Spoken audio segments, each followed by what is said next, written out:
कल्पना कीजिए, समुद्र की लहरों के बीच एक छोटी सी लकड़ी की नाव, ना इंजन ना जीपीएस, और सामने धरती का सबसे विशाल जीव व्हेल, एक छलांग, एक भाला, और अगर निशाना चूका तो मौत तय। आज की दुनिया में जहां व्हेल को बचाने के लिए कानून है, वहीं एक गांव है जहां व्हेल पकड़ना अब भी जिंदगी और परंपरा का सवाल है। तो सवाल ये है, क्या ये लोग शिकारी हैं या फिर धरती के आखिरी समुद्री योद्धा? आज की इस डॉक्यूमेंट्री में हम पहुंचेंगे लामा लेरा विलेज, जहां इंसान अब भी समंदर से आंख मिलाकर बात करता है। इंडोनेशिया के पूर्वी छोर पर फ्लोरेस आइलैंड के पास समंदर से चिपका हुआ एक छोटा सा गांव है, लामेलरा। यहां समय रुका हुआ लगता है। कंक्रीट की इमारतें नहीं, बंदरगाह पर मशीनों का शोर नहीं, और रात में सिर्फ लहरों की आवाज। यह गांव खेती पर नहीं जीता। यहाँ की जमीन रूखी है, यहाँ की उम्मीद समंदर है। हर घर की दीवारों पर नावों की तस्वीरें हैं। हर बच्चे को तैरना पहले सिखाया जाता है, चलना बाद में। यहाँ समंदर डर नहीं, रिश्तेदार है। लेकिन यह रिश्ता आसान नहीं। समंदर देता भी है, और जब लेता है तो सब कुछ। यही अलगाव लामालेरा को खास बनाता है, और खतरनाक भी। लामालेरा में व्हेल शिकार किसी कैलेंडर से तय नहीं होता, यह तय करता है समंदर। शिकार से पहले पूरा गांव इकट्ठा होता है, प्रार्थनाएं होती हैं, पुजारी नावों को आशीर्वाद देता है। यह मान्यता है कि समंदर का देवता हर साल कुछ व्हेल भेंट करता है ताकि गांव भूखा न मरे। लेकिन लालच की इजाजत नहीं, एक सीमा है। जरूरत से ज्यादा लेना पाप माना जाता है। यह पहला बड़ा सच है। यह परंपरा शिकार की नहीं, संयम की है। यहां व्हेल दुश्मन नहीं, बल्कि बलिदान है। और इसी सोच ने लामालेरा को सदियों तक जीवित रखा है, बिना फैक्ट्रियों के, बिना हथियारों के। लामालेरा की नाव को कहते हैं पलेदांग। लकड़ी की, हल्की और खतरनाक रूप से अस्थिर। इस नाव पर कोई इंजन नहीं होता, सिर्फ चप्पू और भरोसा। भाले को कहते हैं हरपून, लकड़ी, लोहे और रस्सी का साधारण सा हथियार। लेकिन असली ताकत है लमाफा। लमाफा वह व्यक्ति है जो चलते जहाज से सीधे व्हेल पर छलांग लगाता है। उसके पैरों में कोई सुरक्षा नहीं, हाथों में सिर्फ भाला, और सामने टनों वजन का जीव।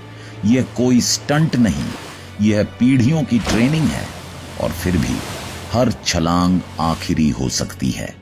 सुबह सुबह समंदर सांस लेता हुआ लगता है। नावें पानी में उतरती हैं, आंखें क्षितिज पर टिकी होती हैं।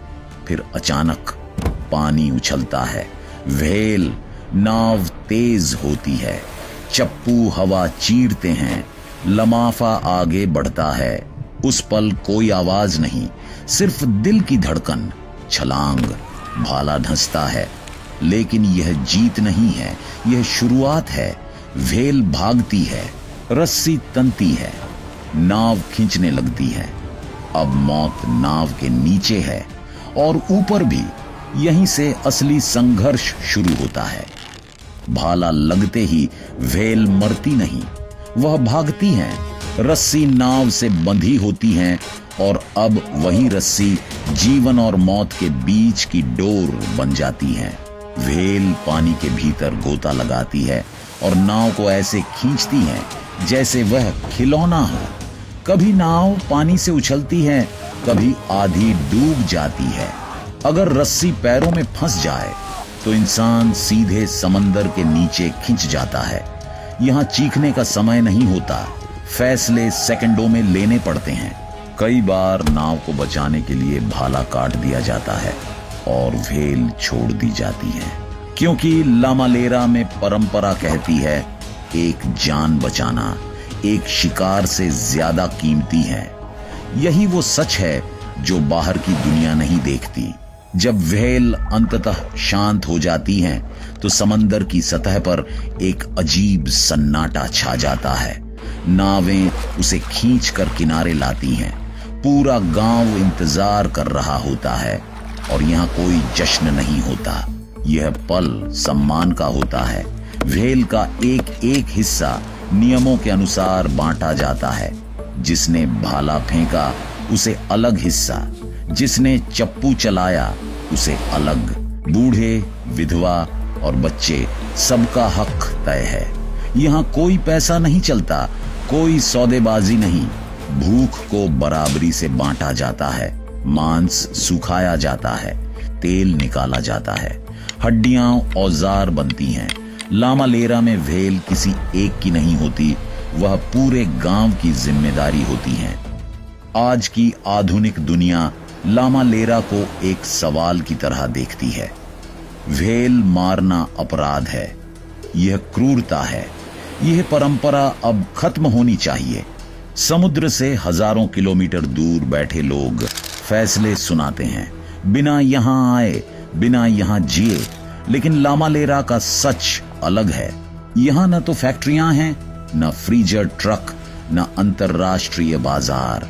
इसी वजह से इंटरनेशनल व्हेलिंग कमीशन ने लामालेरा को विशेष छूट दी, क्योंकि यह सबसिस्टेंस वोलिंग है, इंडस्ट्रियल नहीं। फिर भी दबाव बढ़ रहा है। एनजीओ, कानून, कैमरे सब इस परंपरा को घेर रहे हैं और यहीं एक नया डर जन्म लेता है। क्या बाहरी नैतिकता एक पूरे गांव की जिंदगी छीन लेगी? समंदर अब वैसा नहीं रहा जैसा लामालेरा के बुजुर्गों ने देखा था। व्हेल की संख्या घट रही है। मौसम का मिजाज बदल रहा है। लहरें अब पहले जैसी नहीं चलती। कभी जो यात्रा कुछ घंटों की होती थी, अब कई दिनों तक खिंच जाती है। और फिर भी व्हेल नहीं मिलती। नई पीढ़ी के हाथों में भाला नहीं, मोबाइल है। उनकी आंखें समंदर नहीं, शहरों की ओर देखती हैं। बुजुर्ग जानते हैं, यह सिर्फ रोजगार का संकट नहीं, यह पहचान का संकट है। अगर व्हेल चली गई तो सिर्फ शिकार नहीं रुकेगा।